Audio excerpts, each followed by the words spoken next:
ਅੱਜ ਦੀ ਰਾਤ ਤੇ ਕੱਲਾ ਵਾਂ ਮੈਂ, ਕੋਈ ਨਹੀਂ ਮੇਰੇ ਕੋਲ। ਤੇ ਅੱਜ ਦੀ ਰਾਤ ਤੇ ਸੋਹਣਿਆ ਰੱਬਾ ਨੇੜੇ ਹੋ ਕੇ ਬੋਲ। ਜਲਾਇਆਂ ਦੀਆਂ ਖਰਮਸਤੀਆਂ ਮਾਂ ਭੈਣ ਦੇ ਨਾਲ।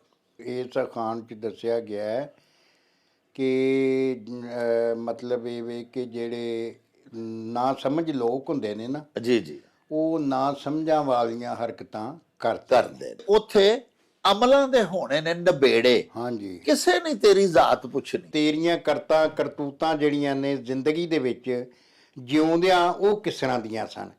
ਜੇ ਉਹ ਚੰਗੀਆਂ ਹੋਣਗੀਆਂ ਤੇ ਉਹਦਾ ਤੈਨੂੰ ਫਾਇਦਾ ਹੋਏਗਾ, ਤੇ ਜੇ ਤੂੰ ਇੱਥੇ ਭੈੜ ਕਰਕੇ ਗਿਆ ਹੋਏਗਾ ਤੇ ਫਿਰ ਮਤਲਬ ਇਹ ਜ਼ਾਹਰੀ ਸ਼ਕਲ ਤੂੰ ਜਿਹੋ ਜਿਹੀ ਮਰਜ਼ੀ ਬਣਾਈ ਹੋਵੇ ਤੇ ਉੱਥੇ ਉਹਨਾਂ ਕੋਲੋਂ ਤੇ ਕੋਈ ਨਹੀਂ ਨਾ ਬੰਦਾ ਲੁਕਾ ਸਕਦਾ। ਹਲਵਾ ਆਖਿਆ ਮੂੰਹ ਨਹੀਂ ਮਿੱਠਾ ਹੁੰਦਾ। ਇਹ ਉਹਨਾਂ ਲੋਕਾਂ ਨੂੰ ਜੁਗਤ ਕੀਤੀ ਗਈ ਹੈ ਵੀ ਮਤਲਬ ਇਹ ਵੇ ਕਿ ਰੋਟੀ ਢਿੱਡ 'ਚ ਪਏਗੀ ਤੇ ਭੁੱਖ ਮੁੱਕੇਗੀ ਨਾ। ਜੀ ਜੀ, ਹਾਂਜੀ। ਤੇ ਜੇ ਜ਼ਬਾਨੀ ਰੋਟੀ ਦੀਆਂ ਗੱਲਾਂ ਕਰ ਕਰ ਸੁਣਾਓਗੇ, ਯਾਰ ਬਾਜਰੇ ਦੀ ਰੋਟੀ ਦਾ ਬੜਾ ਸਵਾਦ ਆਉਂਦਾ ਜੀ। ਉਹ ਪਰੂ ਵੀ ਜਦੋਂ ਮੈਂ ਸਾਗ ਨਾ ਖਾਧੀ ਨਾ, ਵਿੱਚ ਮੱਖਣ ਪਿਆ ਸੀ। ਵਾਹ ਵਾਹ। ਹਾਂਜੀ। ਤੇ ਉਹ ਮਤਲਬ ਹਵਾਈ ਗੱਲਾਂ ਕਰੀ ਜਾਣੀਆਂ, ਦੇਣਾ ਉਹਨੂੰ ਕੱਖ ਕੰਡਾ ਨਾ, ਤੇ ਉਹਨੂੰ ਮਤਲਬ ਉਹਦੀ ਭੁੱਖ ਕਿਵੇਂ ਮੁੱਕੇਗੀ। ਲੇਪਾ ਪੋਤੀ ਦਾ ਕੀ ਮਤਲਬ ਹੁੰਦਾ? ਇਹ ਲੇਪਾ ਪੋਤੀ ਜਾਂ ਲੇਪਾ ਪੋਚੀ, ਇਹ ਹੁੰਦਾ ਕਿਸੇ ਦੇ ਉੱਤੇ ਨਾ, ਜਿਸ ਤਰ੍ਹਾਂ ਬੰਦਾ ਲੇਪ ਚਾੜ ਦਿੰਦਾ ਨਾ ਜੀ ਜੀ, ਹਾਂਜੀ, ਤੇ ਉੱਤੇ ਪੋਚਾ ਫੇਰ ਦਿੰਦਾ ਹੈ ਜੀ। ਯਾਨੀ ਅਸਲ ਉਹਦਾ ਕਿਰਦਾਰ ਤੇ ਹੋਰ ਹੁੰਦਾ, ਲੇਕਿਨ ਉਹ ਉੱਤੇ ਆਪਣੀ ਉਹਨੇ ਕੋਈ ਇੰਜ ਦਾ ਮਲੰਮਾ ਚਾੜਿਆ ਹੁੰਦਾ, ਲੇਪਾ ਪੋਚੀ ਕੀਤੀ ਹੁੰਦੀ ਹੈ, ਤਾਂ ਕਿ ਉਹਦਾ ਅਸਲੀ ਰੂਪ ਤੁਹਾਡੇ ਤੱਕ ਨਿਖੜ ਕੇ ਸਾਹਮਣੇ ਨਾ ਆ ਸਕੇ। ਤੇਲ ਸੜਿਆ ਘਿਓ ਵਰਗਾ। ਹਾਂਜੀ। ਤੇ ਘਿਓ ਸੜਿਆ ਸੁਆਹ ਵਰਗਾ। ਹਾਂਜੀ। ਇਹਦਾ ਹੀ ਦੱਸਿਆ ਕਿ ਜਿਹੜਾ ਤੇਲ ਹੈ ਨਾ ਜੀ, ਤੇਲ ਅਗਰ ਸੜ ਵੀ ਜਾਏ ਨਾ ਤੇ ਫਿਰ ਵੀ ਉਹ ਬਹੁਤ ਅੱਛਾ ਖਾਣ ਦੇ ਲਿਹਾਜ਼ ਨਾਲ ਚੰਗਾ ਹੁੰਦਾ। ਅੱਛਾ। ਹਾਂਜੀ। ਲੇਕਿਨ ਜਦੋਂ ਘਿਓ ਸੜ ਜੇ ਨਾ, ਹਾਂਜੀ, ਤੇ ਉਦੋਂ ਉਹ ਸਮਝੋਗੇ ਉਹ ਸਵਾਹ ਮਿੱਟੀ ਹੋ ਜਾਂਦਾ, ਉਹਦੀ ਕੋਈ ਕਦਰ ਕੀਮਤ ਨਹੀਂ ਰਹਿੰਦੀ, ਉਹਦੇ ਜੋ ਸੜਾਂ ਦੌਣ ਡੈ ਪੈਂਦੀ ਏ।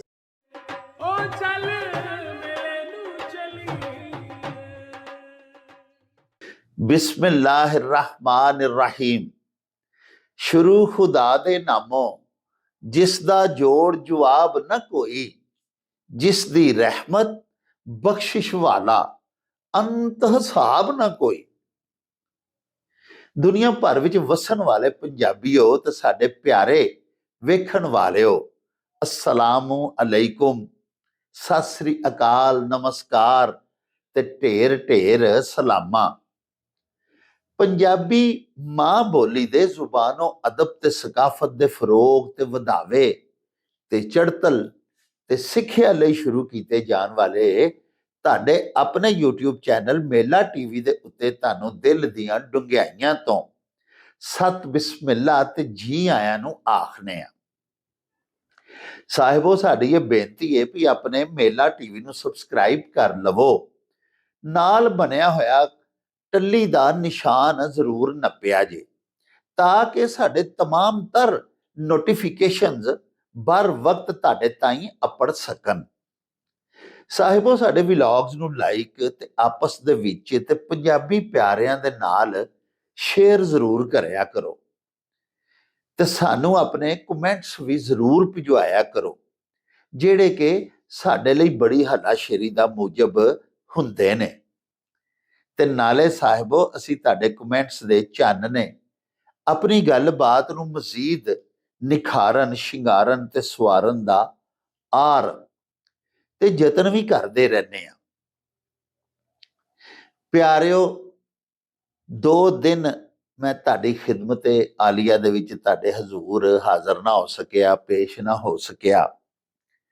ਉਹਦੀ ਪਹਿਲੇ ਤੇ ਮਾਜ਼ਰਤ ਕਰਨਾ ਵਾ, ਮਾਜ਼ਰਤ ਖੁਆਹ ਵਾਂ ਇਸ ਗੈਰ ਹਾਜ਼ਰੀ ਦੀ ਵਜ੍ਹਾ ਤੋਂ। ਬਹੁਤ ਸਾਰੇ ਸਾਡੇ ਬੜੇ ਹੀ ਪਿਆਰੇ ਵੇਖਣ ਵਾਲੇ ਜਿਹੜੇ ਕਿ ਬੜਾ ਹੀ ਪਿਆਰ ਕਰਦੇ ਨੇ, ਬੜੀ ਸ਼ਫਕਤ ਕਰਦੇ ਨੇ ਔਰ ਸਾਡਾ ਅਸਾਸਾ ਨੇ, ਉਹਨਾਂ ਨੇ ਕਮੈਂਟਸ ਰਾਹੀਂ, ਵੈਸੇ ਪਿਆਰਿਓ ਟੈਲੀਫੋਨਸ ਕਰਕੇ, WhatsApp ਮੈਸੇजेस ਦੇ ਜ਼ਰੀਏ ਉਹਨਾਂ ਪੁੱਛਿਆ ਮੇਰੀ ਗੈਰ ਹਾਜ਼ਰੀ ਦੇ ਬਾਰੇ ਦੇ ਵਿੱਚ। ਮੈਂ ਫਰਦਨ ਉਹਨਾਂ ਨੂੰ ਜਵਾਬ ਤੇ ਦਿੰਦਾ ਰਿਹਾ, ਤੇ ਅੱਜ ਤੁਹਾਡੇ ਹਜ਼ੂਰ ਵੀ ਵਜ੍ਹਾ ਬਿਆਨ ਕਰਨਾ ਵਾ।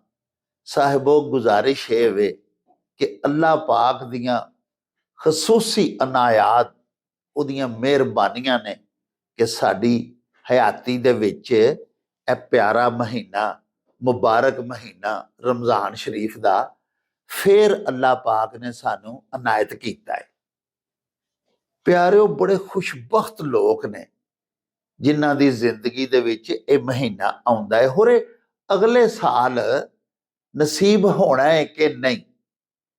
ਪਿਆਰਿਓ, ਅੱਲਾਹ ਪਾਕ ਦੀਆਂ ਮਿਹਰਬਾਨੀਆਂ, ਕਰਮ ਨਵਾਜ਼ੀਆਂ ਤੇ ਰਹਿਮਤਾਂ ਉਂਝ ਤੇ ਪੂਰਾ ਸਾਲ ਹੀ ਆਪਣੇ ਬੰਦਿਆਂ ਦੇ ਉੱਤੇ ਵਸਦੀਆਂ ਰਹਿੰਦੀਆਂ ਨੇ। ਸਾਹਿਬੋ, ਪੂਰਾ ਸਾਲ ਕੀ ਪੂਰੀ ਹਯਾਤੀ ਅਸੀਂ ਆਪਣੇ ਮਾਲਕ, ਆਪਣੇ ਖਾਲਕ, ਉਹਦੀ ਮਿਹਰਬਾਨੀ, ਉਹਦੀ ਨਿਵਾਜ਼ਿਸ਼ ਤੇ ਉਹਦੀ ਰਹਿਮਤ ਦੀ ਛਤਰ ਛਾਵਾਂ ਹੀ ਬਿਤਾਉਂਦੇ ਆ ਤੇ ਗੁਜ਼ਾਰਨੇ ਆ।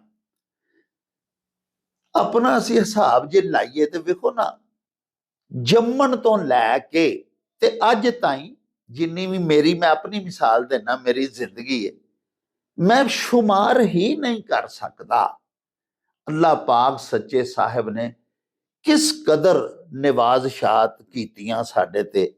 ਸਭ ਤੋਂ ਪਹਿਲਾ ਕਰਮ ਵੇਖੋ ਨਾ ਅੱਲਾਹ ਪਾਕ ਦਾ ਇਹ ਹੋਇਆ ਕਿ ਅਸੀਂ ਮੁਸਲਮਾਨ ਪੈਦਾ ਹੋਏ, ਸਾਡੇ ਵਾਲਿदैन ਮੁਸਲਮਾਨ ਸਨ। ਕਿੰਨੀ ਵੱਡੀ ਅਨਾਇਤ ਹੋਈ। ਉਸ ਤੋਂ ਬਾਅਦ ਪਿਆਰੇ ਨਬੀ ਪਾਕ ਸੱਚੇ ਸਾਹਿਬ ਦੀ ਉਮਤ ਦੇ ਵਿੱਚ ਸਾਨੂੰ ਅੱਲਾਹ ਪਾਕ ਨੇ ਪੈਦਾ ਕੀਤਾ। ਪਿਆਰਿਓ, ਫਿਰ ਅੱਲਾਹ ਪਾਕ ਨੇ ਬੇਦਾਗ ਪੈਦਾ ਕੀਤਾ। ਕੋਈ ਜਿਸਮਾਨੀ ਕਿਸੇ ਉਜ਼ਵ ਦੇ ਵਿੱਚ ਕੋਈ ਨੁਕਸ, ਕੋਈ ਐਬ ਨਹੀਂ ਸੀ ਜੰਮਣ ਤੋਂ ਲੈ ਕੇ ਅੱਜ ਤੱਕ, ਅਲਹਮਦੁਲਿਲਾ। ਇਸ ਤੋਂ ਇਲਾਵਾ ਮਿਡਿਆਕਰ ਫੈਮਿਲੀ ਸੀ ਸਾਡੀ, ਲੇਕਿਨ ਅੱਲਾਹ ਪਾਕ ਦਾ ਇਹਸਾਨ ਰਿਹਾ, ਬੜੀ ਖੁਸ਼ਹਾਲ ਜ਼ਿੰਦਗੀ ਗੁਜ਼ਾਰੀ। ਪਿਆਰਿਓ, ਅਸੀਂ ਸਾਰੀ ਦੁਨੀਆ ਦੇ ਕੰਮਕਾਜ ਕਰਨੇ ਆ। ਅਸੀਂ ਆਪਣੇ ਸੱਜਣਾ ਨੂੰ, ਭੈਣਾਂ ਭਰਾਵਾਂ, ਰਿਸ਼ਤੇਦਾਰਾਂ ਨੂੰ ਨਾਰਾਜ਼ ਨਹੀਂ ਹੋਣ ਦਿੰਦੇ। ਅਸੀਂ ਆਪਸ ਵਿੱਚ ਆਖਦੇ ਨਹੀਂ ਯਾਰ, ਘਰ ਛੱਡੋ ਕੰਮ ਭਾਈ, ਨਹੀਂ ਤੇ ਫਲਾਣਾ ਨਾਰਾਜ਼ ਹੋ ਜਾਏਗਾ।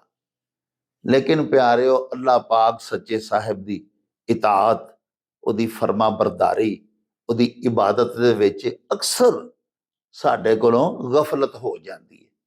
ਬੜੇ ਬੜੇ ਪੱਕੇ ਆਪਣੇ ਭਰਾ, ਆਪਣੀਆਂ ਭੈਣਾਂ ਨਮਾਜ਼ੀ ਜਿਹੜੇ ਨੇ, ਮੈਂ ਵੇਖਿਆ, ਉਹ ਆਖਦੇ ਨੇ ਚੱਲ ਕੋਈ ਨਹੀਂ ਕਜ਼ਾ ਪੜ ਲਾਂਦੇ, ਇਹ ਕੰਮ ਪਹਿਲੇ ਕਰ ਲਈਏ। ਵੇਖੋ ਨਾ, ਦੁਨੀਆਦਾਰੀ ਨੂੰ ਅਸੀਂ ਅਸਤਗਫਿਰੁੱਲਾਹ ਤਰਜੀਹ ਦੇ ਦਿੰਦੇ ਹਾਂ। ਮੈਂ ਪਿਆਰਿਓ ਤੁਹਾਡੀ ਖਿਦਮਤ ਵਿੱਚ 2 ਦਿਨ ਹਾਜ਼ਰ ਤਾਂ ਨਹੀਂ ਹੋ ਸਕਿਆ ਕਿ ਮੈਂ ਸੋਚਿਆ ਕਿ ਇਹ ਮਹੀਨਾ ਜਿਹਦੇ ਵਿੱਚ ਅੱਲਾਹ ਪਾਕ ਦੀਆਂ ਰਹਿਮਤਾਂ ਨੂੰ ਅੱਲਾਹ ਪਾਕ ਕਈ ਗੁਣਾ ਜ਼ਰਬ ਦੇ ਕੇ ਤੇ ਆਪਣੇ ਬੰਦਿਆਂ ਦੇ ਉੱਤੇ ਵਸਾਉਂਦੇ ਨੇ, ਮਾਫੀਆਂ ਬੇਤਹਾਸ਼ਾ ਵੱਧ ਜਾਂਦੀਆਂ ਨੇ। ਪਿਆਰਿਓ, ਕਬੂਲੀਅਤਾਂ ਦੁਆਵਾਂ ਦੀਆਂ ਸ਼ਹਿਨਸ਼ਾਹ ਵਧਾ ਦਿੰਦੇ ਨੇ। ਵੱਡੇ ਛੋਟੇ तमाम ਆਸਮਾਨਾਂ ਦੇ, ਜੰਨਤਾਂ ਦੇ ਬੂਹੇ ਖੁੱਲੇ ਹੁੰਦੇ ਨੇ। ਤੇ ਪਿਆਰਿਓ, ਮੈਂ ਸੋਚਿਆ ਆਪਣੇ ਪਿਆਰੇ ਵੇਖਣ ਵਾਲਿਆਂ ਤੋਂ ਮਾਫੀ ਤੇ ਦਿਹਾੜੀ ਤੋਂ ਬਾਅਦ ਗੈਰ ਹਾਜ਼ਰੀ ਦੀ ਮੰਗ ਲਾਂਗੇ ਤੇ 1-2 ਦਿਨ ਸਾਰੀ ਦੁਨੀਆ ਤੋਂ ਕੱਟ ਆਫ ਹੋ ਕੇ ਤੇ ਅੱਲਾਹ ਪਾਕ ਸੱਚੇ ਸਾਹਿਬ ਦੇ ਹਜ਼ੂਰ ਪੇਸ਼ ਹੋ ਜਾਵਾਂ। ਤੇ ਸਾਹਿਬੋ, ਜੁਮੇਰਾਤ ਤੇ ਜੁਮਾਤੁਲ ਵਿਦਾ ਕੱਲ ਜਿਹੜਾ ਗੁਜ਼ਰਿਆ, ਅਲਵਿਦਾ ਦਾ ਮਤਲਬ ਇਹ ਹੁੰਦਾ ਰੁਖਸਤ ਹੋ ਜਾਣਾ। ਅਸੀਂ ਆਖਦੇ ਵੀ ਕਿਸੇ ਨੂੰ ਅਲਵਿਦਾ ਆਖਣ ਚੱਲਾਂ ਮੈਂ, ਯਾਰ ਮੈਂ ਜ਼ਰਾ ਉਹਨੂੰ ਅਲਵਿਦਾ ਕਰ ਰਵਾਂ, ਯਾਨੀ ਉਹਨੂੰ ਅੱਲਾਹ ਦੇ ਸਪੁਰਦ ਕਰ ਰਵਾਂ, ਉਹਨੂੰ ਢੋ ਰਵਾਂ, ਉਹਨੂੰ ਰੁਖਸਤ ਕਰ ਰਵਾਂ।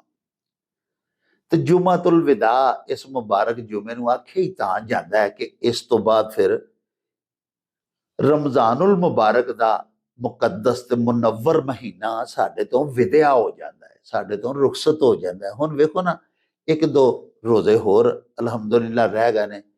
ਅੱਲਾਹ ਪਾਕ ਕਰਮ ਕੀਤਾ ਤੇ 3 ਹੋ ਜਾਣਗੇ, ਹੈ ਜੀ, ਨਹੀਂ ਤੇ 2 ਹੋ ਜਾਣਗੇ, ਹੈ ਜੀ। ਤੇ ਪਿਆਰਿਓ, ਮੈਂ ਸੋਚਿਆ ਕਿ ਸਾਡੀ ਜ਼ਿੰਦਗੀ ਜਿਹੜੀ ਏ ਉਹ ਹੁਣ ਵੇਖੋ ਨਾ, ਡੀਗਰ ਤੇ ਦਿਨ ਗਿਆ ਮੁਹੰਮਦ, ਔੜਕ ਨੂੰ ਡੁੱਬ ਜਾਣਾ ਵਾਲੀ ਗੱਲ ਹੈ ਨਾ ਜੀ। ਜ਼ਿੰਦਗੀ ਦੀ ਡੀਗਰ ਹੋਈ ਪਈ ਹੈ, ਸ਼ਾਮ ਤੇ ਰਾਤ ਹੋਣ ਵਾਲੀ ਹੈ। ਮੈਂ ਆਪਣੀ ਪਿਆਰਿਓ ਗੱਲ ਕਰਨਾ, ਤੇ ਦੁਨੀਆ ਦੇ ਕੰਮ ਤੇ ਕਦੀ ਮੁੱਕੇ ਨਹੀਂ।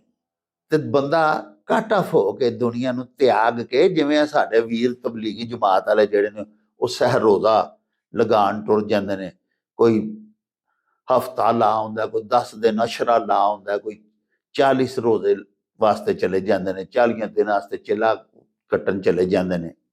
ਇਸੇ ਤਰ੍ਹਾਂ ਅੱਜ ਕੱਲ੍ਹ ਸਾਡੇ ਬੜੇ ਹੀ ਪਿਆਰੇ ਖੁਸ਼ਕਿਸਮਤ ਜਿਨ੍ਹਾਂ ਤੇ ਅੱਲਾਹ ਪਾਕ ਦਾ ਬੜਾ ਹੀ ਕਰਮ ਹੈ, ਸਾਡੀਆਂ ਭੈਣਾਂ ਤੇ ਭਰਾ ਇਤਕਾਫ ਬੈਠੇ ਨੇ, ਮੋਤਕਿਫ ਹੋਏ ਨੇ, ਸਭ ਕੁਝ ਛੱਡ ਛਡਾ ਕੇ ਸਾਹਿਬ ਦੇ ਹਜ਼ੂਰ ਪੇਸ਼ ਹੋਏ ਨੇ। ਤੇ ਪਿਆਰਿਓ, ਮੈਨੂੰ ਵੀ ਇਹ ਚਾਅ ਚੜਿਆ, ਸ਼ੌਕ ਆਇਆ, ਮੈਂ ਕਿਹਾ ਮੈਂ ਵੀ ਆਪਣੇ ਅੱਲਾਹ ਪਾਕ ਦੇ ਨਾਵੇਂ ਜੁਮੇਰਾਤ ਤੇ ਜੁਮਾ ਲਾਵਾਂ, ਤੇ ਮੈਂ ਜੁਮਾਤੁਲ ਵਿਦਾ ਜਿਹੜਾ ਉਹਦੀ ਅਦਾਇਗੀ ਤੋਂ ਬਾਅਦ ਫਿਰ ਤੁਹਾਡੇ ਹਜ਼ੂਰ ਪੇਸ਼ ਹੋ ਜਾਵਾਂਗਾ। ਤੇ ਮੈਂ ਫਿਰ ਸਾਹਿਬੋ ਆਪਣੇ ਸਾਹਿਬ ਦੇ ਹਜ਼ੂਰ ਪੇਸ਼ ਹੋਇਆ, ਰੋ ਰੋ ਕੇ ਪਿਆਰਿਓ ਅੱਲਾਹ ਪਾਕ ਦੇ ਹਜ਼ੂਰ ਨਬੀ ਪਾਕ ਸੱਚੇ ਸਾਹਿਬ ਦੀ ਪੂਰੀ ਉਮਤ ਦੇ ਵਾਸਤੇ ਦੁਆਵਾਂ ਮੰਗੀਆਂ, ਤਰਲੇ ਲਏ ਪਿਆਰਿਓ, ਆਪਣੇ ਵਾਸਤੇ ਵੀ, ਆਪਣੇ ਖਾਨਵਾਦੇ ਵਾਸਤੇ ਵੀ, ਆਪਣੇ ਪਿਆਰੇ ਵੇਖਣ ਵਾਲਿਆਂ ਦੇ ਵਾਸਤੇ ਵੀ, ਆਪਣੇ ਪਿਆਰੇ ਪਾਕਿਸਤਾਨ ਦੇ ਵਾਸਤੇ ਵੀ, ਔਰ ਨਬੀ ਪਾਕ ਸੱਚੇ ਸਾਹਿਬ ਦੀ ਕੁੱਲ ਉਮਤ ਦੇ ਵਾਸਤੇ, ਔਰ तमाम ਲੋਕਾਈ ਦੇ ਵਾਸਤੇ, तमाम ਇਨਸਾਨੀਅਤ ਦੇ ਵਾਸਤੇ, ਕਿਉਂਕਿ ਸਭ ਦਾ ਖਾਲਕ ਔਰ ਮਾਲਕ ਅੱਲਾਹ ਪਾਕ। ਕੋਈ ਮੁਸਲਮਾਨ ਹੈ, ਦਾਇਰਾ ਇਸਲਾਮ ਦੇ ਵਿੱਚ ਦਾਖਲ ਹੋ ਚੁੱਕਿਆ ਹੈ, ਈਮਾਨ ਵਾਲਾ ਹੈ, ਮੌਮਨ ਹੈ, ਤੇ ਭਾਵੇਂ ਕੋਈ ਨਹੀਂ, ਸਾਹਿਬੋ ਪੈਦਾ ਕਰਨ ਵਾਲਾ ਤੇ ਸਭ ਨੂੰ ਅੱਲਾਹ ਪਾਕ ਹੀ ਹੈ ਨਾ ਜੀ। ਕੋਈ ਕਿਸੇ ਇਜ਼ਮ ਨੂੰ ਮੰਨ ਰਿਹਾ, ਕੋਈ ਕਿਸੇ ਮਤ ਦੇ ਉੱਤੇ ਕਾਰ ਬੰਦੇ, ਲੇਕਿਨ ਸਾਡੇ ਪਿਆਰੇ ਨਬੀ ਪਾਕ ਔਰ ਸਾਡਾ ਇਸਲਾਮ ਇਹ ਯਾਦ ਹੈ ਕਿ ਸਭ ਦਾ ਖਾਲਿਕ ਔਰ ਮਾਲਕ ਅੱਲਾਹ ਪਾਕ ਹੈ। ਤੇ ਸਭ ਦੀਆਂ ਖੈਰਾਂ ਮੰਗੀਆਂ, ਕੁੱਲ ਦਾ ਭਲਾ ਤੇ ਕੁੱਲ ਦੀ ਖੈਰ। ਤੇ ਅੱਲਾਹ ਪਾਕ ਦੇ ਹਜ਼ੂਰ ਕੱਲ ਰਾਤ ਇਬਾਦਤ ਕੀਤੀ ਤੇ ਪਿਆਰਿਓ ਮਰਹੂਮ ਤਾਰਕ ਅਜ਼ੀਜ਼ ਜੀ ਦਾ ਮੈਨੂੰ ਸ਼ੇਰ ਯਾਦ ਆ ਗਿਆ, ਤੇ ਉਹ ਵੀ ਮੈਂ ਪੜ੍ਹਿਆ ਅੱਲਾਹ ਪਾਕ ਦੇ ਹਜ਼ੂਰ 2 4 5 ਵਾਰੀ ਦੁਹਰਾਇਆ, ਭਈ ਅੱਜ ਦੀ ਰਾਤ ਤੇ ਕੱਲਾ ਵਾ ਮੈਂ, ਕੋਈ ਨਹੀਂ ਮੇਰੇ ਕੋਲ, ਤੇ ਅੱਜ ਦੀ ਰਾਤ ਤੇ ਸੋਹਣਿਆ ਰੱਬਾ ਨੇੜੇ ਹੋ ਕੇ ਬੋਲ। ਤੇ ਅੱਲਾਹ ਪਾਕ ਨੇ ਯਕੀਨਨ ਮੇਰੇ ਮਸਕੀਨ ਦੇ ਤਰਲੇ, ਮਿੰਨਤਾਂ, ਮੇਰੀਆਂ ਮਾਫੀਆਂ ਸੁਣੀਆਂ ਹੋਣੀਆਂ ਨੇ ਤੇ ਕਬੂਲ ਵੀ ਕੀਤੀਆਂ ਹੋਣੀਆਂ ਨੇ। ਪਿਆਰਿਓ, ਮੈਂ ਇਸ ਲਈ ਤੁਹਾਡੇ ਤੋਂ ਗੈਰ ਹਾਜ਼ਰ ਰਿਹਾ, ਤੁਹਾਡੇ ਨਾਲ ਮੁਲਾਕਾਤ ਨਾ ਹੋ ਸਕੀ। ਮੈਂ ਕਿਹਾ ਆਪਣੇ ਸਾਹਿਬ ਨੂੰ ਵੀ ਮਨਾਉਣਾ ਚਾਹੀਦਾ, ਆਪਣੀਆਂ ਨਾਫਰਮਾਨੀਆਂ, ਆਪਣੀਆਂ ਕੁਤਾਹੀਆਂ ਦੀ ਮਾਫੀ ਮੰਗਣੀ ਚਾਹੀਦੀ ਹੈ। ਤੇ ਮੈਂ ਤੁਹਾਡੇ ਅੱਗੇ ਵੀ ਤਰਲਾ ਕਰਾਂਗਾ, ਮੁਸਲਮਾਨ ਭਰਾ ਭੈਣਾਂ ਜਿਹੜੇ ਨੇ ਉਹਨਾਂ ਅੱਗੇ ਤੇ ਬਿਲਖਸੂਸ, ਤੇ ਬਾਕੀ ਵੀ तमाम ਸਾਡੇ ਜਿੰਨੇ ਵੀ ਵੇਖਣ ਵਾਲੇ ਨੇ, ਭਾਵੇਂ ਕੋਈ ਸਿੱਖ ਸਾਡੇ ਭੈਣਾਂ ਭਰਾ ਨੇ, ਕੋਈ ਹਿੰਦੂ ਮਤ ਨਾਲ ਤਲਕ ਰੱਖਦੇ ਨੇ, ਕੋਈ ਵੀ, ਸਭ ਅੱਲਾਹ ਪਾਕ ਨੂੰ ਮੰਨਦੇ ਨੇ। ਤੇ ਪਿਆਰਿਓ, ਇਹ ਰਹਿਮਤਾਂ ਵਾਲਾ ਮਹੀਨਾ ਜਾ ਰਿਹਾ, 2 3 ਰੋਜ਼ੇ ਬਾਕੀ ਰਹਿ ਗਏ ਨੇ। ਅੱਲਾਹ ਪਾਕ ਦੇ ਹਜ਼ੂਰ ਆਪਣੇ ਵਾਸਤੇ, ਇਨਸਾਨਾਂ ਦੇ ਵਾਸਤੇ, ਇਸ ਖਾਕਦਾਨ ਤੇ ਵਸਣ ਵਾਲੇ ਜਿਸ ਕਦਰ ਵੀ ਇਨਸਾਨ ਨੇ, ਉਹਨਾਂ ਦੀ ਅਖੂਵਤ ਦੇ ਵਾਸਤੇ, ਉਹਨਾਂ ਦੀ ਭਲਾਈ ਦੇ ਵਾਸਤੇ, ਭਾਈਚਾਰੇ ਦੇ ਵਾਸਤੇ, ਇਨਸਾਨੀਅਤ ਦੀ ਤਰੱਕੀ ਦੇ ਵਾਸਤੇ, ਖੁਸ਼ਗਵਾਰ ਤੇ ਫਲਾਹੀ ਮੁਆਸ਼ਰੇ ਦੇ ਵਾਸਤੇ ਸਾਰੇ ਦੁਆਵਾਂ ਕਰੋ ਪਿਆਰਿਓ। ਅੱਲਾਹ ਪਾਕ ਦੇ ਹਜ਼ੂਰ ਪੇਸ਼ ਹੋ ਕੇ ਆਪਣੇ ਗੁਨਾਹਾਂ ਦਾ ਸ਼ੁਮਾਰ ਤੇ ਹੋ ਹੀ ਨਹੀਂ ਨਾ ਸਕਦਾ, ਲੇਕਿਨ ਇਤਰਾਫ ਕਰੋ ਆਪਣੇ ਗੁਨਾਹਾਂ ਦਾ, ਆਪਣੇ ਪਾਪਾਂ ਦਾ। ਸੱਚੇ ਸਾਹਿਬ ਦੀ ਬਾਰਗਾਹ ਦੇ ਵਿੱਚ ਇਤਰਾਫ ਕਰਨਾ ਅੱਲਾਹ ਪਾਕ ਨੂੰ ਬੜਾ ਚੰਗਾ ਲੱਗਦਾ ਹੈ। ਤੇ ਅੱਲਾਹ ਪਾਕ ਸੱਚੇ ਦੇ ਹਜ਼ੂਰ ਪਿਆਰਿਓ, ਜਦੋਂ ਕੋਈ ਰੋਂਦਾ ਹੈ, ਕੋਈ ਅੱਲਾਹ ਪਾਕ ਦੇ ਹਜ਼ੂਰ ਪੇਸ਼ ਹੋ ਕੇ ਆਪਣੇ ਗੁਨਾਹ ਯਾਦ ਕਰਕੇ ਤੇ ਅੱਲਾਹ ਪਾਕ ਕੋਲੋਂ ਮਾਫੀਆਂ ਮੰਗਦਾ ਹੈ ਤੇ ਰੋਂਦਾ ਹੈ, ਅੱਲਾਹ ਪਾਕ ਨੂੰ ਇਹ ਗੱਲ ਵੀ, ਆਜਜ਼ੀ ਵੀ ਬੜੀ ਚੰਗੀ ਲੱਗਦੀ ਹੈ, ਕਿਉਂਕਿ ਤਕੱਬਰ ਤੇ ਸਿਰਫ ਅੱਲਾਹ ਪਾਕ ਕਰ ਸਕਦੇ ਨੇ ਨਾ। ਤਕੱਬਰ ਹੈ ਹੀ ਅੱਲਾਹ ਪਾਕ ਦੇ ਵਾਸਤੇ। ਇਨਸਾਨ ਨਿਮਾਣਾ ਤੇ ਆਜਜ਼ ਹੋਣਾ ਚਾਹੀਦਾ, ਇਨਸਾਨ ਵਾਸਤੇ ਤਕੱਬਰ ਬਣਿਆ ਹੀ ਨਹੀਂ। ਤੇ ਅੱਲਾਹ ਪਾਕ ਦੇ ਹਜ਼ੂਰ ਇਹ ਵੇਖੋ 2 ਜਾਂ 3 ਰੋਜ਼ੇ ਰਹਿ ਗਏ ਨੇ ਸਿਰ। ਸਾਨੂੰ ਆਪਣੇ ਗੁਨਾਹਾਂ ਦੀਆਂ ਮਾਫੀਆਂ ਮੰਗਣੀਆਂ ਚਾਹੀਦੀਆਂ ਨੇ ਔਰ ਲੁਕਾਈ ਦੇ ਭਲੇ ਦੇ ਵਾਸਤੇ ਦੁਆਵਾਂ ਕਰਨੀਆਂ ਚਾਹੀਦੀਆਂ। ਪਿਆਰਿਓ, ਇਸ ਬੇਨਤੀ ਤੇ ਇਸ ਤਰਲੇ ਦੇ ਨਾਲ ਹੀ ਮੈਂ ਆਪਣੀ ਗੱਲ ਨੂੰ ਮੁਕਾਨਾ ਤੇ ਆਓ ਹੁਣ ਚੱਲੀਏ ਤੁਹਾਡੇ ਭੇਜੇ ਹੋਏ ਅਖਾਣ ਲੈ ਕੇ ਬਾਬਾ ਜੀ ਅਹਿਸਾਨ ਬਾਜਵਾ ਹੋਰਾਂ ਦੇ ਪਿੰਡ ਗਖੜਵਾਲੀ ਤੇ ਬਾਕੀ ਗੱਲਾਂ ਬਾਤਾਂ ਉੱਥੇ ਹੀ ਚੱਲ ਕੇ ਤੁਹਾਡੇ ਨਾਲ ਸਾਂਝੀਆਂ ਕਰਾਂਗੇ। ਆਓ ਸਾਡੇ ਨਾਲ।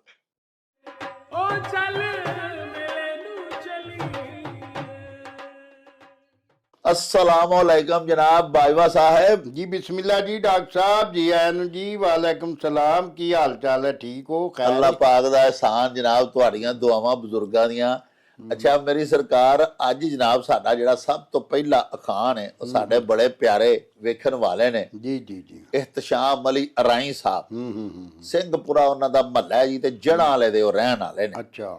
ਉਹਨਾਂ ਜਨਾਬ ਅਖਾਨ ਭੇਜਿਆ ਵੀ ਜਲਾਇਆਂ ਦੀਆਂ ਖਰਮਸਤੀਆਂ ਮਾਂ ਭੈਣ। ਇਸ ਅਖਾਨ 'ਚ ਦੱਸਿਆ ਗਿਆ ਹੈ ਕਿ ਮਤਲਬ ਇਹ ਵੇ ਕਿ ਜਿਹੜੇ ਨਾ ਸਮਝ ਲੋਕ ਹੁੰਦੇ ਨੇ ਨਾ ਜੀ ਜੀ, ਉਹ ਨਾ ਸਮਝਾਂ ਵਾਲੀਆਂ ਹਰਕਤਾਂ ਕਰਦੇ ਨੇ। ਹਾਂਜੀ। ਤੇ ਜਲਾਇਆ ਨੂੰ ਲੋਕੀ ਸਮਝਦੇ ਸਨ ਕਿ ਮਤਲਬ ਇਹ ਕਿ ਜ਼ਰਾ ਨਾ ਭੋਲੇ ਹੁੰਦੇ ਨੇ, ਏਡੇ ਚਲਾਕ ਨਹੀਂ ਹੁੰਦੇ। ਜੀ ਜੀ। ਜਲਾਇਆਂ ਦੀ ਖੱਡੀ 'ਚ ਚੰਨ ਵੜਿਆ, ਮੁੱਛਾਂ ਮਰੋੜਦਾ ਮੈਂ ਫੜਿਆ।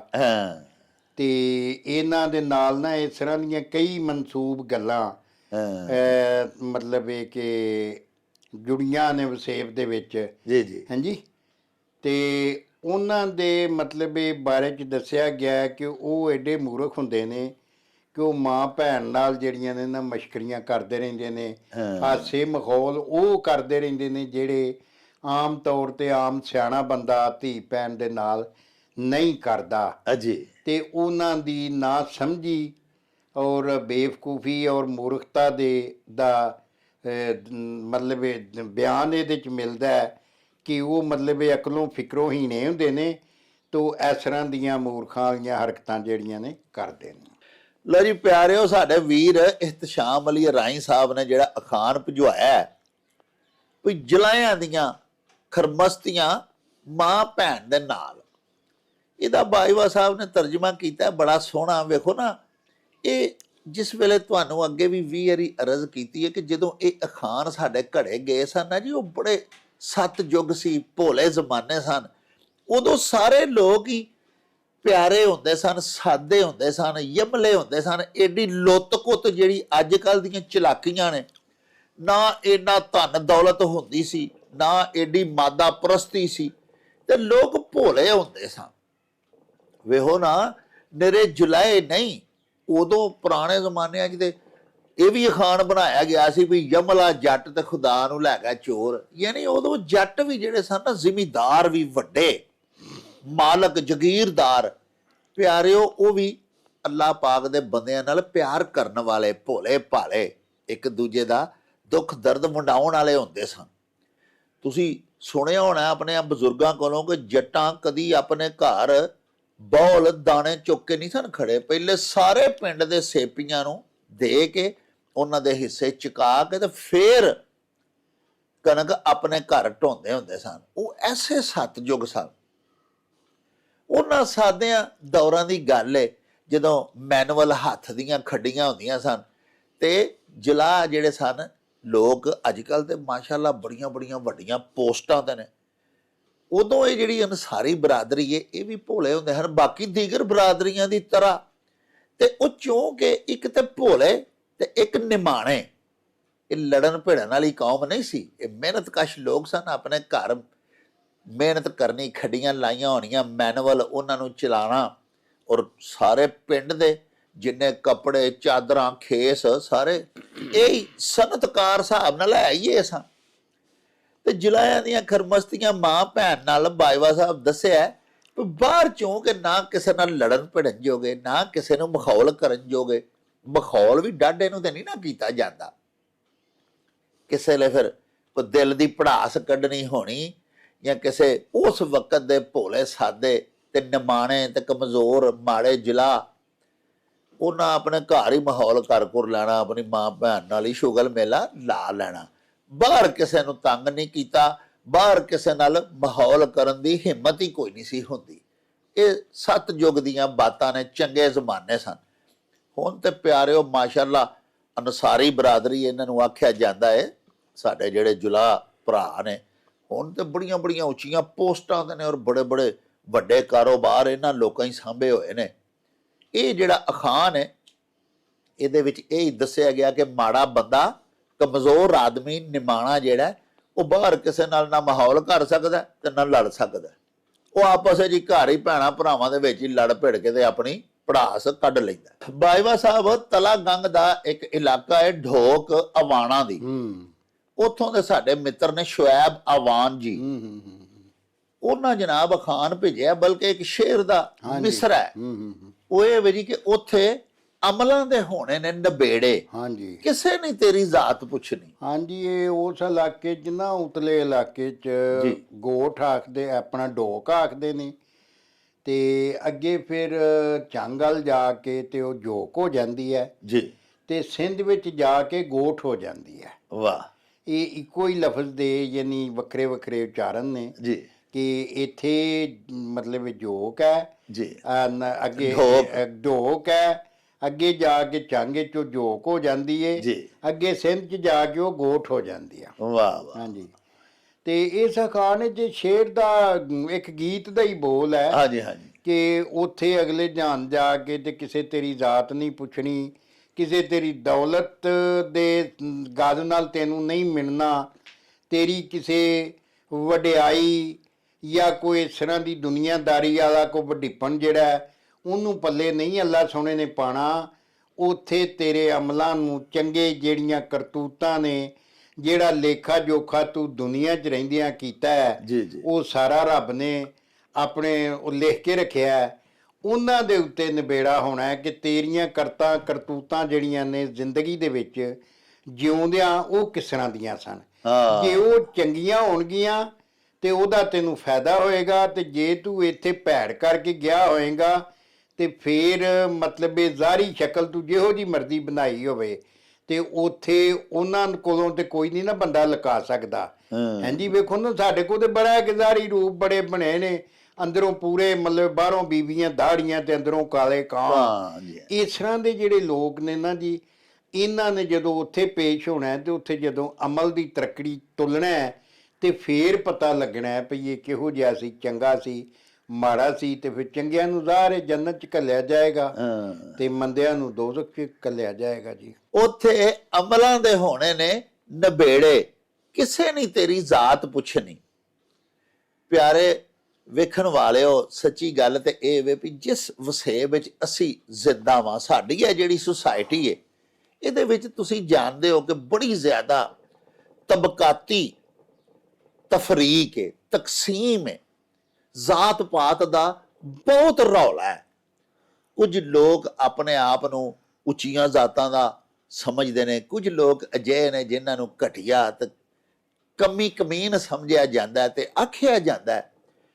ਜਿਹੜਾ ਹਿੰਦੂਆਨਾ ਵਸੇਬ ਸੀ ਉਹਦੇ ਵਿੱਚ ਤੇ ਬਕਾਇਦਾ ਤੌਰ ਦੇ ਉੱਤੇ ਬ੍ਰਾਹਮਣ ਸਭ ਤੋਂ ਉੱਚੇ ਆਪਣੇ ਆਪ ਨੂੰ ਅਖਵਾਉਂਦੇ ਤੇ ਸਦਾਉਂਦੇ ਸਨ।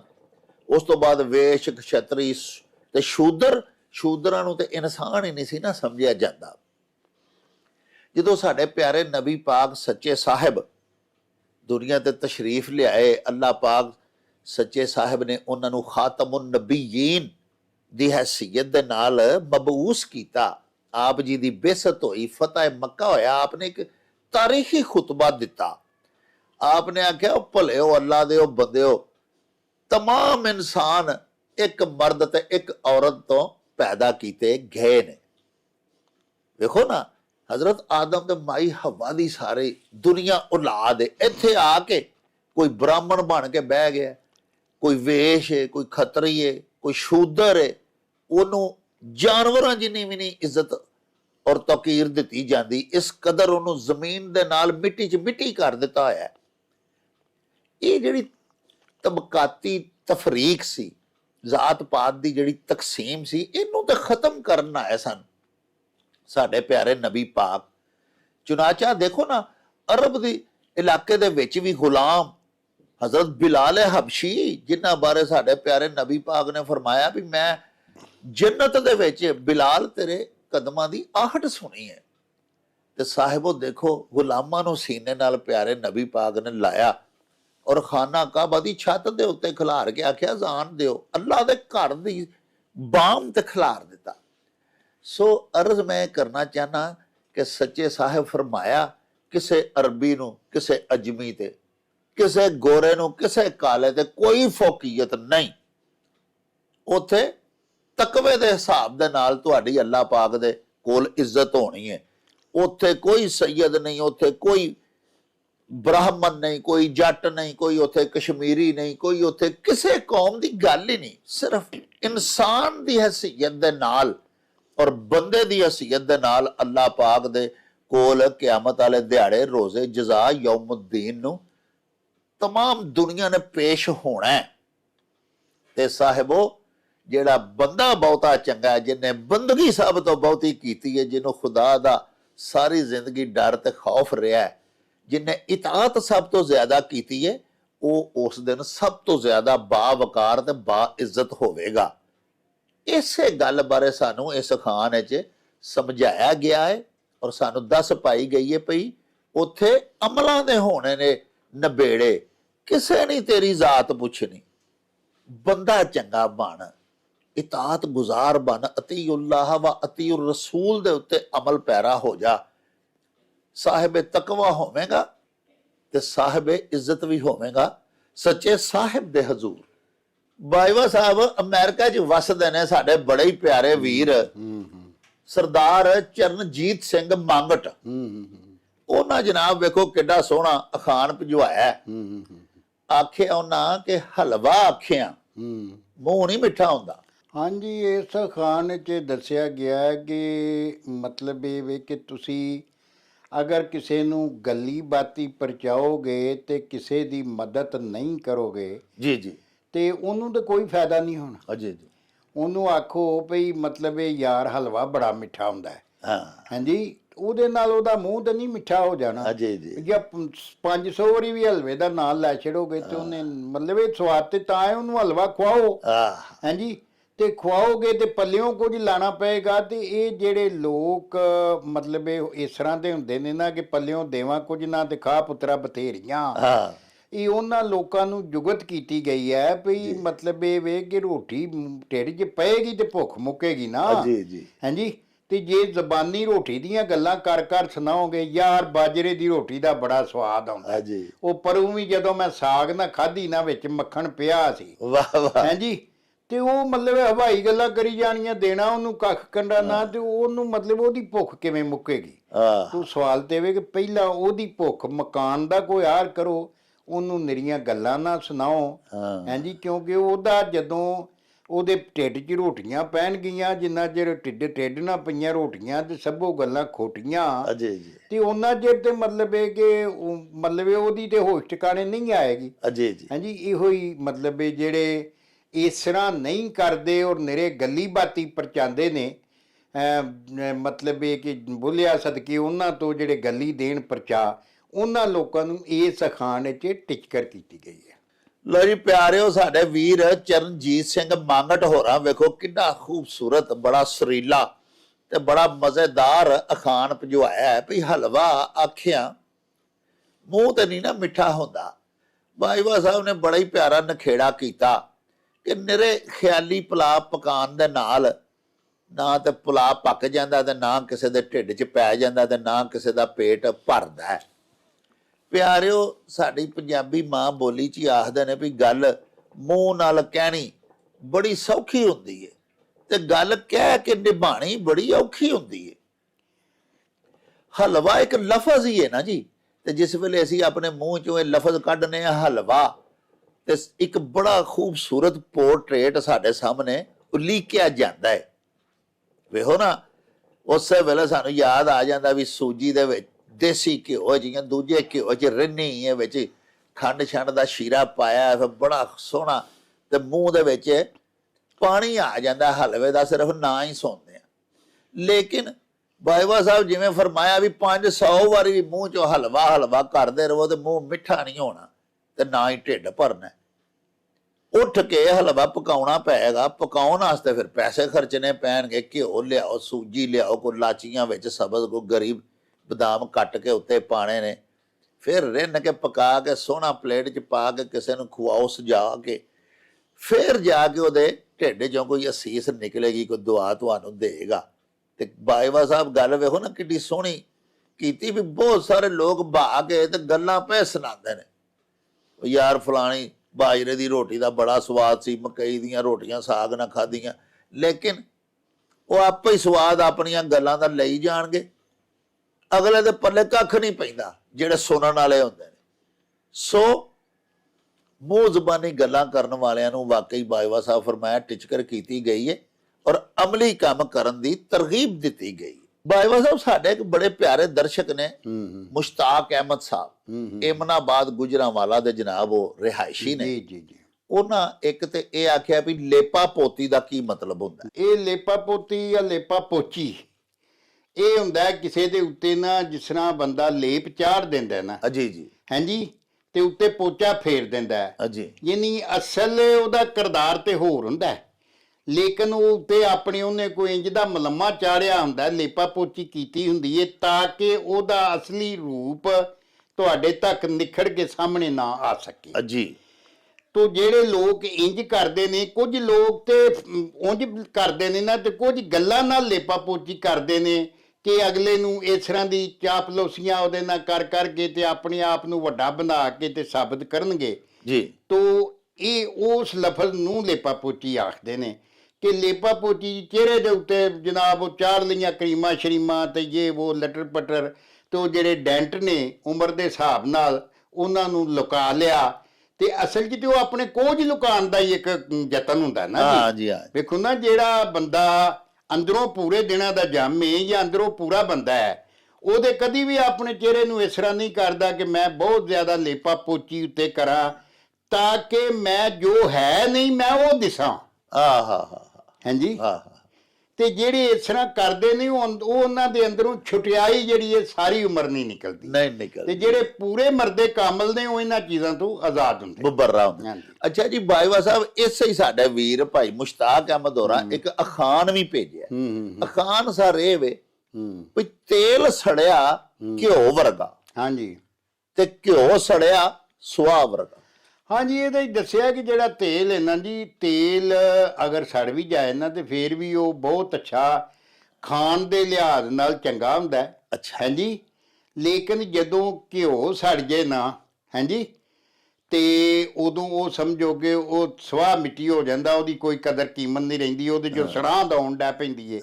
ਸੜਾਂ ਆਉਂਦੇ ਨੇ, ਸੜਨ ਦੀ ਜਿਹੜੀ ਬੋ ਏ ਉਹਨੂੰ, ਉਹਦੇ ਜੋ ਸੜਾਂ ਆਉਣ ਡੈ ਪੈਂਦੀ ਏ। ਇਹਦੇ 'ਚ ਦੂਜੀ ਗੱਲ ਇਹ ਵੀ ਹੈ ਕਿ ਜਿਹੜਾ ਘਿਓ ਹੈ ਇੱਕ ਮਿਸਲ ਹੈ ਕਿ ਮਤਲਬ ਇਹ ਜਿਹੜਾ ਵੱਡੇ ਬੰਦੇ ਦੀ ਜਾਂ ਹਾਂਜੀ ਕਿਸੇ ਉੱਚ ਕੋਟੀ ਦੀ ਜੀ, ਅਗਰ ਉਹ ਜਿਹੜਾ ਆਪਣੇ ਮਰਤਬੇ ਤੋਂ ਡਿੱਗ ਪਏਗਾ, ਮਾੜਾ ਬੰਦਾ ਅਗਰ ਮਰਤਬੇ ਤੋਂ ਡਿੱਗੇਗਾ ਨਾ ਤੇ ਉਹ ਫੇਰ ਵੀ ਕਿਸੇ ਕੰਮ ਦਾ ਰਹਿ ਜਾਏਗਾ। ਜਦੋਂ ਉੱਚ ਕੋਟੀ ਬੰਦਾ ਜਾਂ ਉੱਚੇ ਕਿਰਦਾਰ ਦਾ ਬੰਦਾ ਜਿਹਦੀ ਬੜੀ ਸ਼ੋਹਰਤ ਤੇ ਬੜੀ ਮਸ਼ਹੂਰੀ ਹੈ, ਉਹ ਅਗਰ ਕਿਤੇ ਥੱਲੇ ਨੀਵਾ ਹੋ ਜਾਏਗਾ ਜਾਂ ਉਹਦੀ ਕੋਈ ਐਸੀ ਕਰਤੂਤ ਸਾਹਮਣੇ ਆ ਜਾਏਗੀ ਤੇ ਫਿਰ ਉਹਦੇ ਪੱਲੇ ਕੱਖ ਨਹੀਂ ਰਹੇਗਾ। ਔਰ ਉਹ ਨਜ਼ਰਾਂ ਜੋ ਲੋਕਾਂ ਦੀਆਂ ਜੋ ਡਿੱਗ ਪਏਗਾ, ਤੇ ਰਸਤੂ ਦਾ ਕੌਲ ਹੈ ਕਿ ਬੰਦਾ ਅਸਮਾਨੋਂ ਡਿੱਗਿਆ ਤੇ ਬਚ ਸਕਦਾ ਹੈ, ਪਰ ਨਜ਼ਰਾਂ ਤੋਂ ਡਿੱਗਿਆ ਹੋਇਆ ਨਹੀਂ ਬਚ ਸਕਦਾ। ਲੋ ਜੀ ਸਾਹਿਬੋ, ਸਾਡੇ ਵੀਰ ਮੁਸ਼ਤਾਕ ਅਹਿਮਦ ਹੋਰੀ ਬੜੇ ਜ਼ਹੀਨ ਬੰਦੇ ਨੇ, ਬੜਾ ਸੋਹਣਾ ਸਾਡੇ ਪ੍ਰੋਗਰਾਮ ਵਿੱਚ ਜਦੋਂ ਵੀ ਸਵਾਲ ਭੇਜਦੇ ਨੇ, ਕੋਈ ਅਖਾਣ ਭੇਜਦੇ ਨੇ, ਬੜਾ ਸਵਾਦ ਆਉਂਦਾ। ਅੱਜ ਉਹਨਾਂ ਪਹਿਲੇ ਤੇ ਪੁੱਛਿਆ ਸੀ ਪੰਜਾਬੀ ਦਾ ਲਫ਼ਜ਼ ਹੈ ਲੇਪਾ ਪੋਤੀ, ਇਹਦਾ ਕੀ ਤਰਜਮਾ ਹੈ? ਬਾਜਵਾ ਸਾਹਿਬ ਦੱਸਿਆ।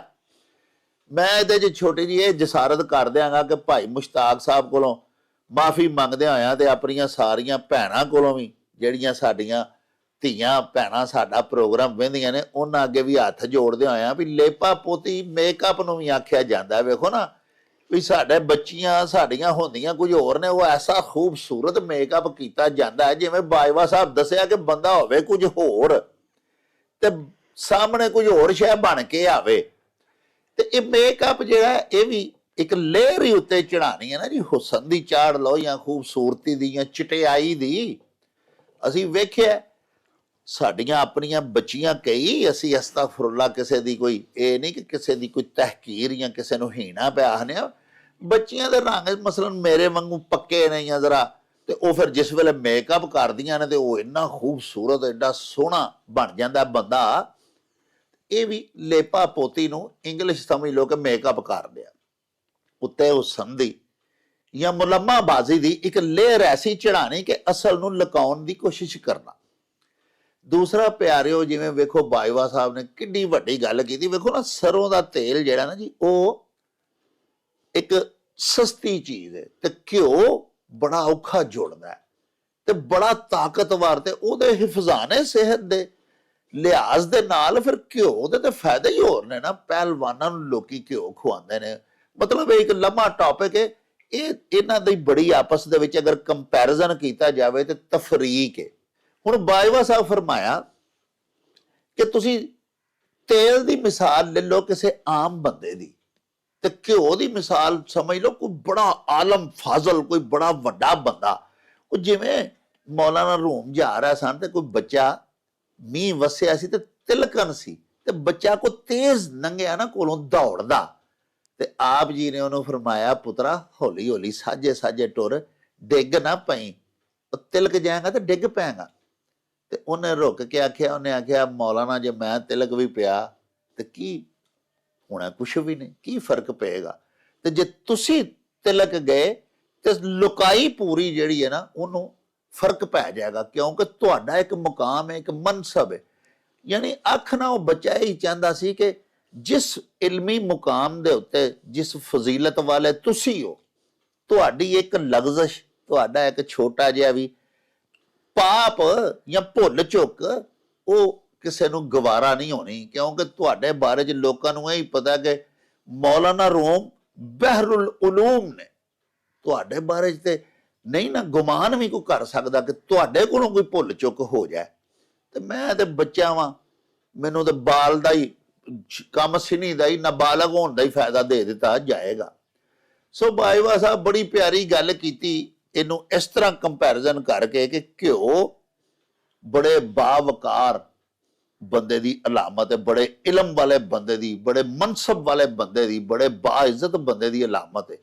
ਜਦੋਂ ਕਿ ਸਰੋਂ ਦਾ ਤੇਲ ਜਿਹੜਾ ਉਹ ਸਸਤਾ ਵੀ ਜਿਵੇਂ ਹੁੰਦਾ ਤੇ ਉਹ ਆਮ ਲੁਕਾਈ ਦੇ ਵਿੱਚੋਂ ਕਿਸੇ ਬੰਦੇ ਦੀ ਅਲਾਮਤ ਹੈ। ਔਰ ਫਰਮਾਇਆ ਇਹ ਵੇ ਬਾਜਵਾ ਸਾਹਿਬ ਨੇ ਕਿ ਆਮ ਬੰਦਾ ਭੁੱਲ ਜਾਏ, ਉਹਦੇ ਕੋਲੋਂ ਕੋਈ ਗਲਤੀ ਹੋ ਜਾਏ ਤੇ ਐਡਾ ਨੋਟਿਸ ਨਹੀਂ ਲੁਕਾਈ ਲੈਂਦੀ, ਜਦੋਂ ਕਿ ਕਿਸੇ ਵੱਡੇ ਆਦਮੀ ਦੀ ਗਲਤੀ ਜਿਹੜੀ ਹੈ ਉਹ ਸਾਰੀ ਦੁਨੀਆ 'ਚ ਡਿਸਕਸ ਹੋਣ ਲੱਗ ਪੈਂਦੀ ਹੈ ਔਰ ਲੋਕ ਉਹਦਾ ਬੜਾ ਸਖਤ ਨੋਟਿਸ ਲੈਂਦੇ ਨੇ। ਸਾਹਿਬੋ, ਇਹਦੇ ਨਾਲ ਹੀ ਸਾਡੇ ਇਸ ਵਿਲਾਗ ਦਾ ਸਮਾਂ ਬੀਤ ਗਿਆ ਹੈ। ਲਵਾਂਗੇ ਹੁਣ ਤੁਹਾਡੇ ਤੋਂ ਇਜਾਜ਼ਤ। ਲੈ ਉਹ ਯਾਰ ਹਵਾਲੇ ਰੱਬ ਦੇ ਤੇ ਮੇਲੇ 4 ਦਿਨਾਂ ਦੇ, ਉਸ ਦਿਨ ਈਦ ਮੁਬਾਰਕ ਹੋਸੀ, ਜਿਸ ਦਿਨ ਫੇਰ ਮਿਲਾਂਗੇ, ਰੱਬ ਰਾਖਾ ਤੇ ਅੱਲਾ ਬੇਲੀ। ਓ ਚੱਲ ਮੇਲੇ ਨੂੰ ਚਲੀਏ,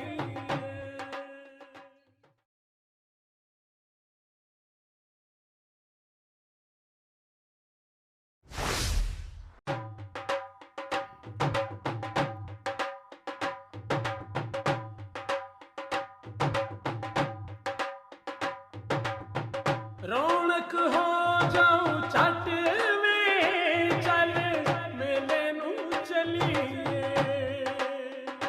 ਓ ਰੌਣਕ ਹੋ ਜਾਊ ਛੱਟ ਵੇ, ਚੱਲ ਮੇਲੇ ਨੂੰ ਚਲੀਏ। ਮੱਲਾ ਕੱਢ ਕੁੜਤੇ ਦੇ ਵੱਟ ਵੇ, ਚੱਲ ਮੇਲੇ ਨੂੰ ਚਲੀਏ। ਹਾਏ ਚੱਲ ਮੇਲੇ ਨੂੰ ਚਲੀਏ, ਓ ਚੱਲ